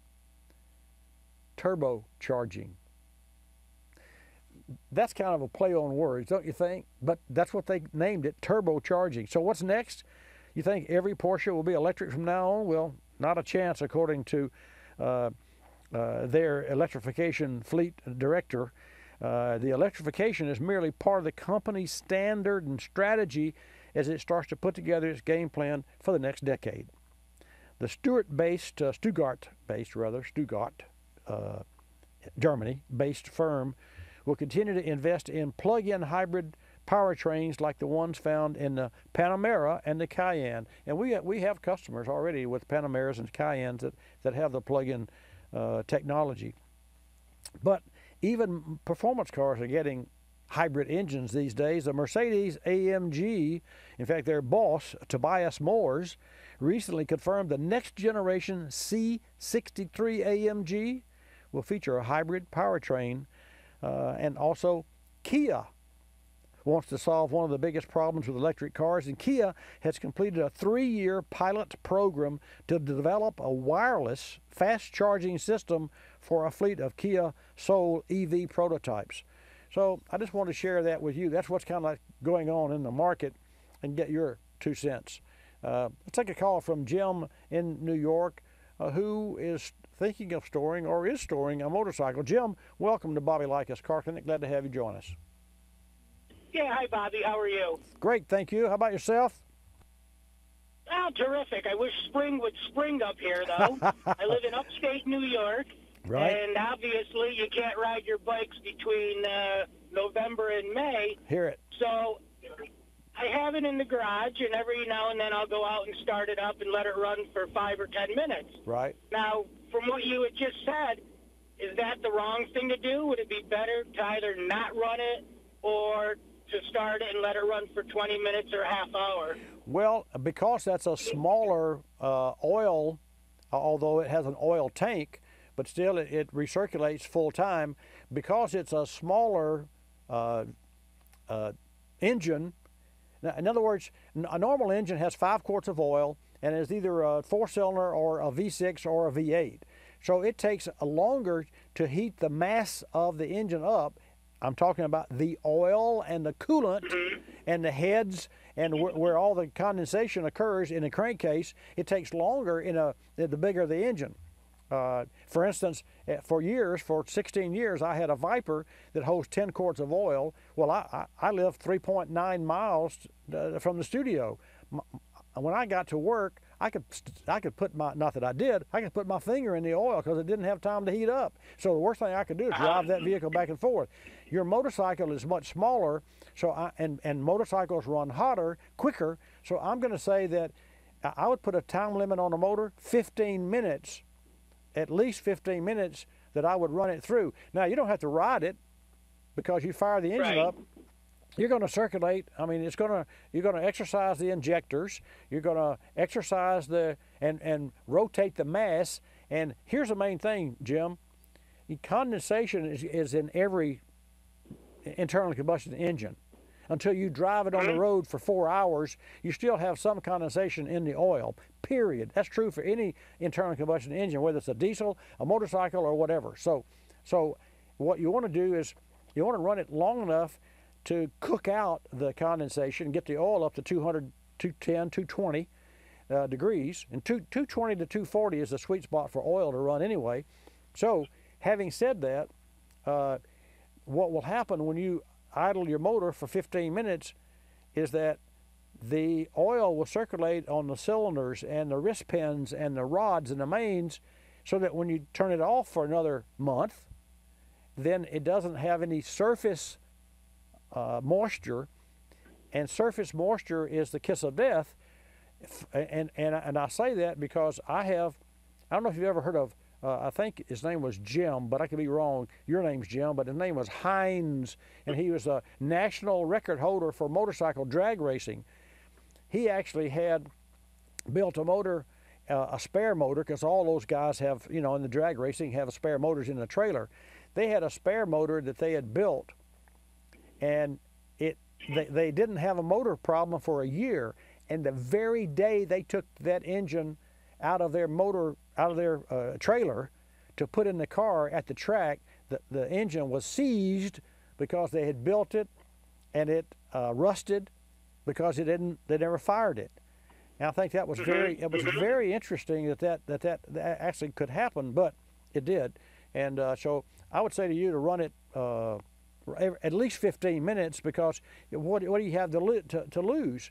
In other words, don't crank it and say, oh, hey, this works fine, shut it down, because number one, it takes on a car 5 to 6 minutes to put back in the battery what it takes to fire the automobile on its own. So if you take, the worst thing you could do is have a delivery vehicle where you go to someone's house, a pizza place, and you pull up, you shut your car off, you deliver the pizza, you come back out and you fire the car up. And normally the pizza delivers come at nighttime, because we all, if you're going to have dinner, you either have it in-house, or if you want to order pizza, you order pizza.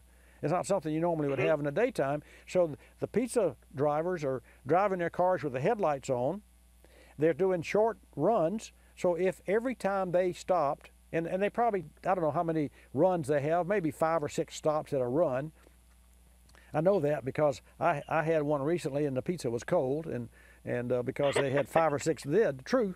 So the point is, if that pizza driver stopped his car or her car every time they stopped at a house, that meant the headlights and the starter, headlights and starter, headlights and starter, and cranking the engine. And I'll tell you, you do that all night long, the battery is just looking for an excuse to fail.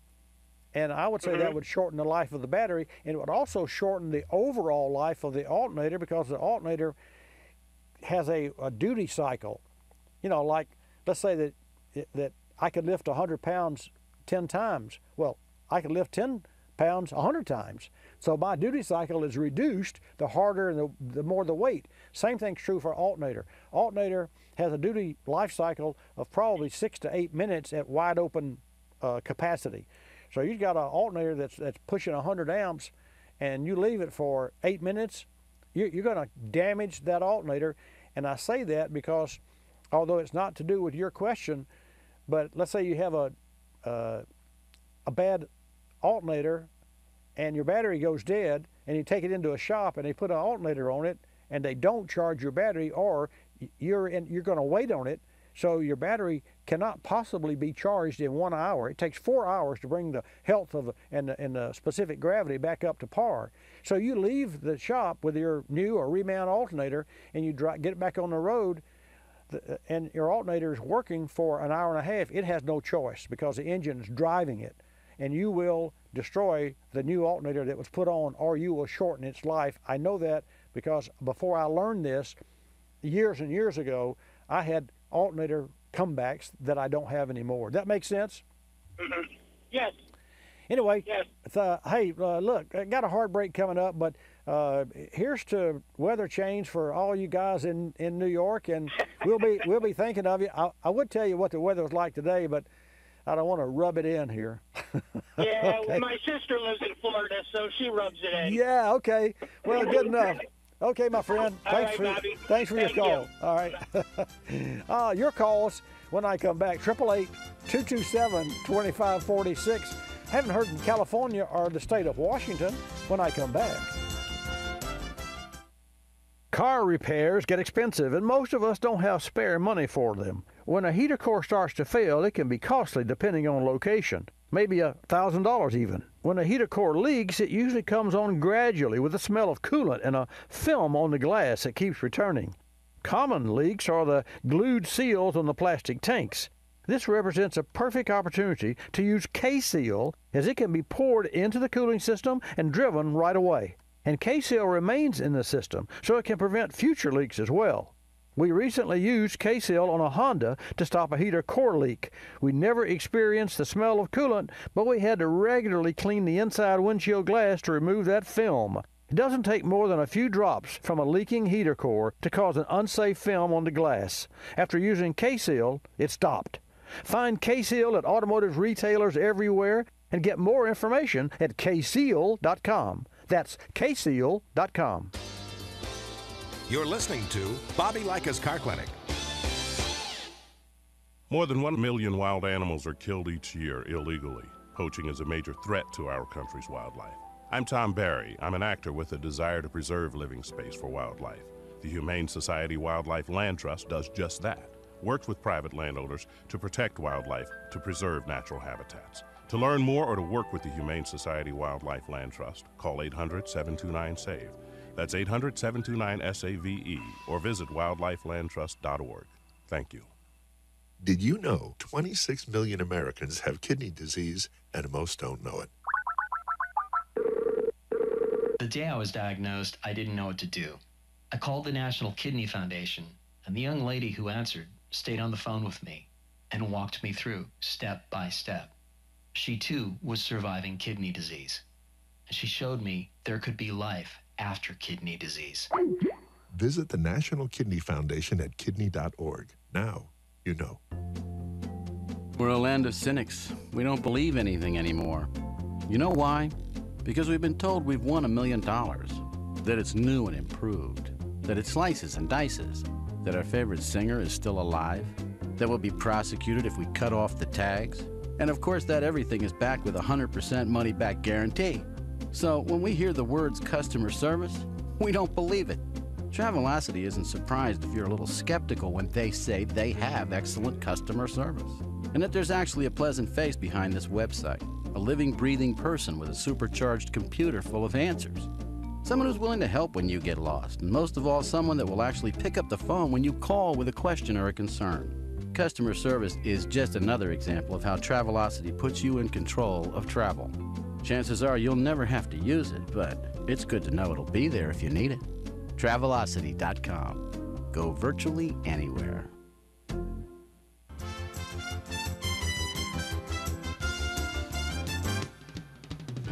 And now back to Bobby Likis Car Clinic and your host, Bobby Likis. And welcome back to this segment of Bobby Likis Car Clinic. Hannah will take your call at 888 Car Clinic, 888-227-2546, and put you in the queue, and I'll be glad to answer your questions, or we'll talk about cars.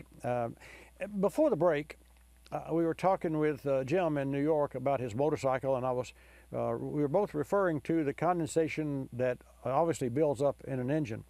Now, let me give you an example, and this is the real world.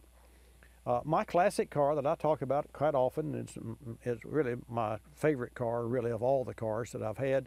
It's a 1980 Porsche 911. It is not a turbo because they did not import turbocharged Porsches from 1980 through 1985. Porsche did not. So this car has a flat six, 210 horsepower, normally aspirated engine, 6-cylinder, and it's a dry sump. And it has an 11 quart capacity oil tank. So, and it was made to run flat out, and you could run it 125 miles an hour if you could get away with it. On the track, you could run it 130 all day long, and the engine said, okay, it's fine with me, because it's just made, it's an aircraft engine, and but anyway, I said all that to say this. I finished restoring that car in 2004. 2005, 2006, 2007, I put new batteries in that. I put 3 new batteries every year because I had a charger on it, and it just cooked the battery. But if it didn't have the charger, it'd go dead. If I put the charger on it, it'd go dead because it ruined the battery. So that's where I learned about computer-controlled battery tenders, chargers. But that's not the point. The point's this. I put 3 oil filler caps because they corroded with condensation. Now, this is an air-cooled engine. There's no water there's no radiator. So where did the moisture come from? On the oil breather cap, and that was the tank cap. And you have to take the cap off to get the dipstick out of the tank and check it. So I would do that from time to time, and I'd have to replace the cap. And it's a Porsche. I got the original factory Porsche cap, and I don't know what 10, 12, 15, 20. They weren't cheap, but I said, I gotta fix this because I couldn't stand to see the rust, because I knew that if the cap had that on itself, so did the engine parts inside. So that's when I quit cranking the car and run it for 5 minutes or 10 minutes and say, oh, it runs fine. Now I only crank it and run it when I'm ready to let it run for 30 minutes. And in the last 10 years, I have not had to replace the oil filler cap. And as we speak, I could go pop it off the engine. The car is within 30 feet of 25 feet of where I am, just outside the studio right here, inside my shop, and I could pop the cap off and show you on the camera right now if you're watching Bobby Live. In the meantime, let's go to Janet and take a call from Janet, and your call at 888-227-2546. Janet, welcome to Bobby Likis Car Clinic. Thank you.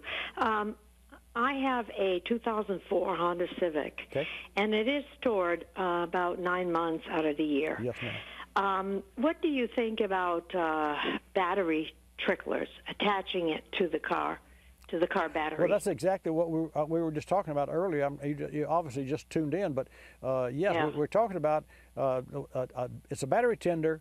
It's called a Tender Plus, and this one can be used to start the car, but it's a computer-controlled battery charger. And what does that mean? Janet, it knows when to stop charging.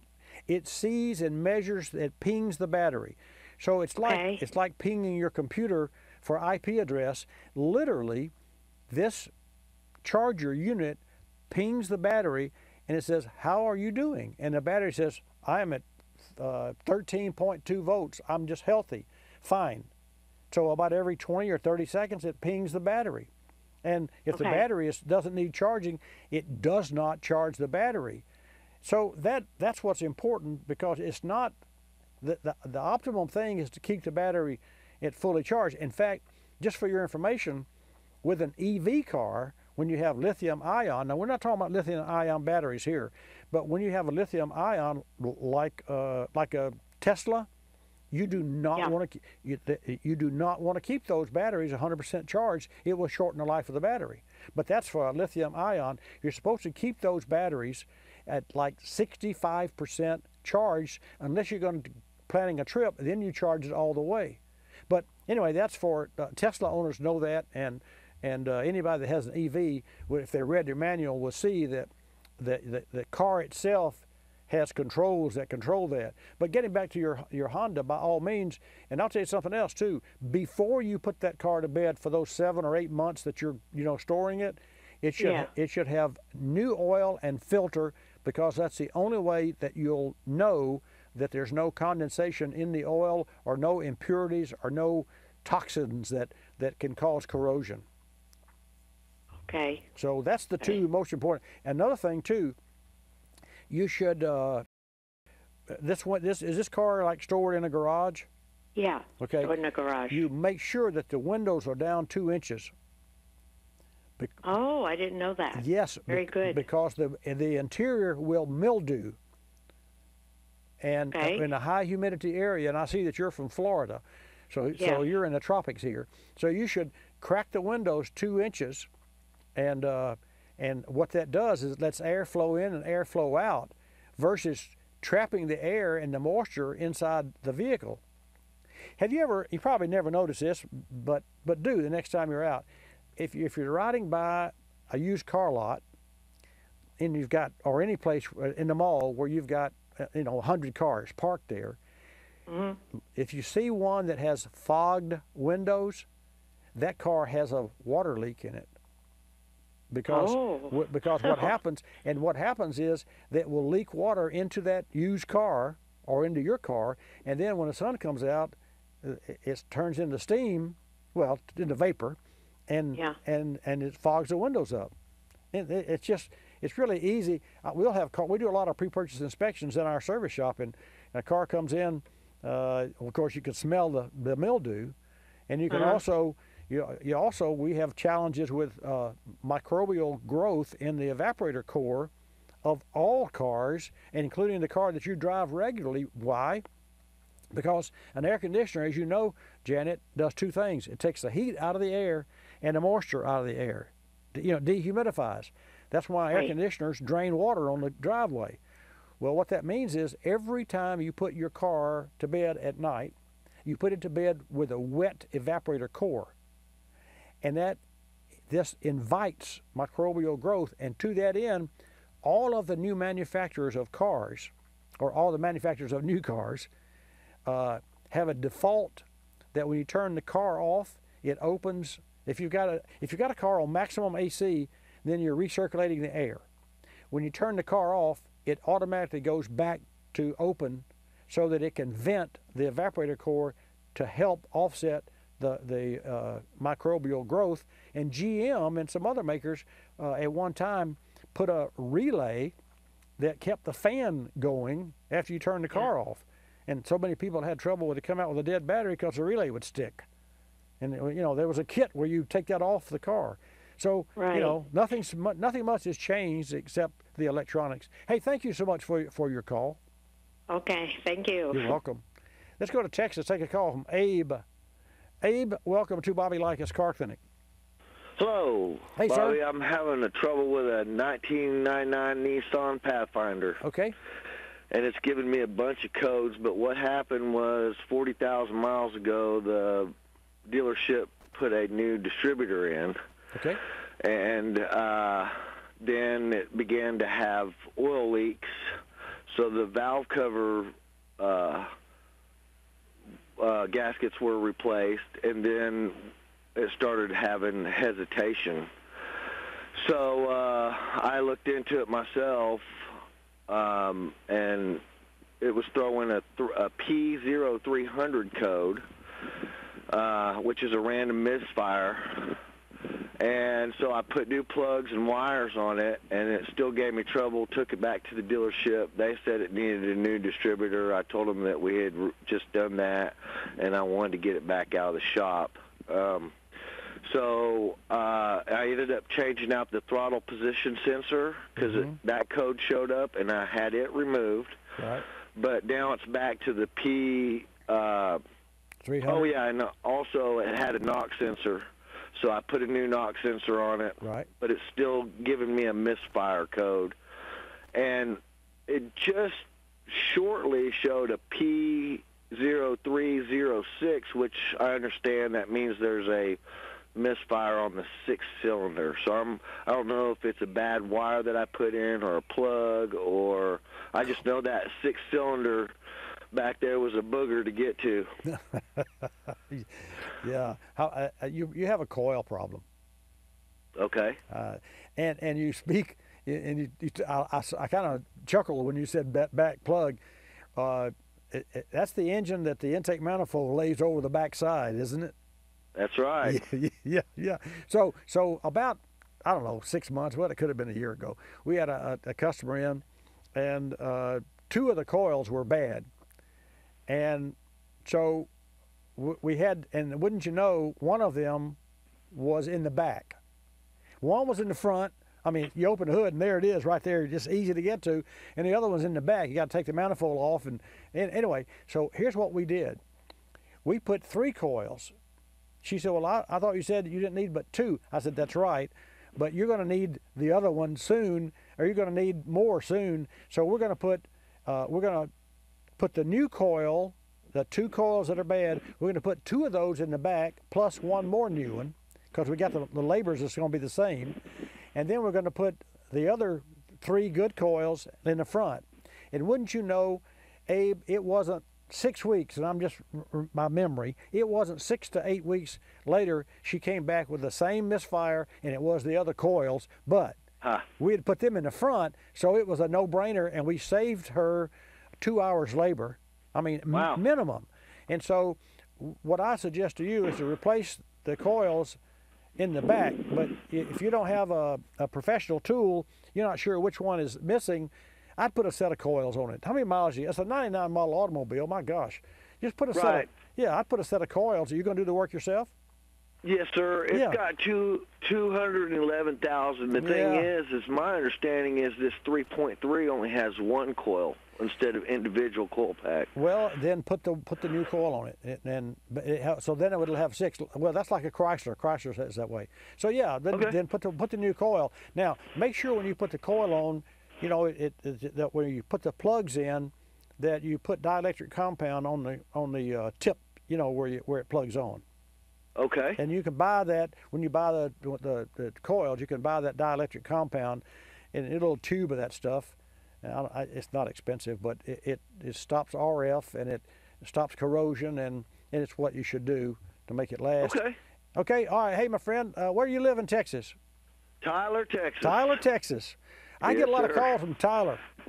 Yeah, well, you've got a great radio show, my friend. Well, I sure thank you. I got a lot of great listeners and a great, you know, I never met you before, but I feel like that's one of the most rewarding parts of my day, my week, my life, is to meet people like yourself that I've never met before and may not ever meet, but it just makes life better. So I appreciate you as much as you appreciate me, and I appreciate your confidence in me. Thanks, and let me know when you get to the other side if the coil fixes this problem, okay? Thank you. God bless you, sir. Thank you, Abe. Well, folks, that just made my day. 888-227-2546 is the number. So let me share with you what I wanted. I made myself a note, and I said I gotta share this because I think it's really way cool. It's a trick that you play on your car. Now, do you know what valet mode means? Fabio, do you know what valet mode is? Would that be where it parks itself? No. I mean, a valet mode in a car. In other words, if you've got a car, a late model car, and you can put it in valet mode, or a valet key. You know what a valet key is? Well, a valet key only works the door and the ignition.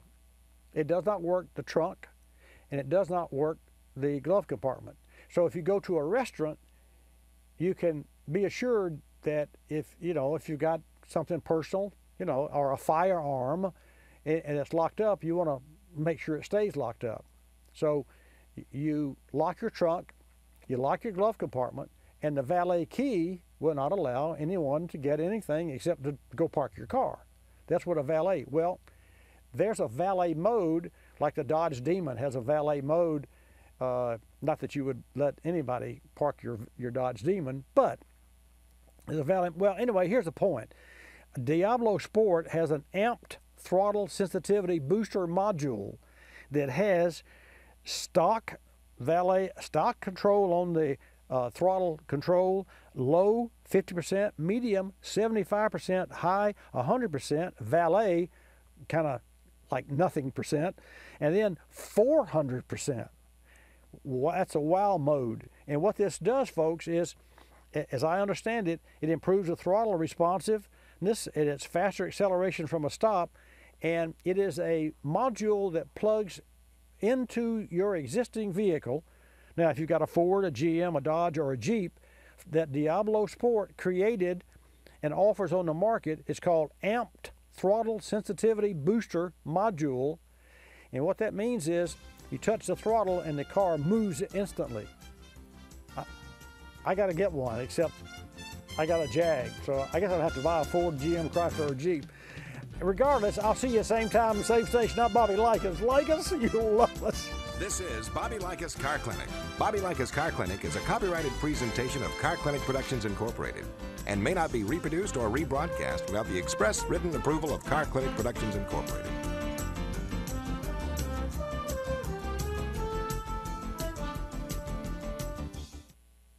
Time for another edition of Cooling System Q&A, brought to you by Motorrad, your first choice for vehicle thermostats and caps. Today's question: what makes up your engine's cooling system? The cooling system is a part of the engine that regulates engine temperature and helps prevent breakdown from overheating. A typical cooling system is comprised of the engine's water jacket, a thermostat to regulate flow, a water pump, a radiator that exchanges the heat to the outside air, and the connecting hoses and tubes. The cooling system is designed to remove excess heat to keep the inside of the engine at an efficient operating temperature, approximately 201 degrees Fahrenheit. The cooling system has one major purpose: to ensure that the circulation of the coolant inside the engine can absorb and release heat. The proper mixture of coolant coupled with a high-quality thermostat are critical to cooling system operation. Motorrad offers the best coverage of thermostats and closure caps in the world for virtually any vehicle, on the road or off, leading the way in coverage and service. For more details, go to motorradusa.com.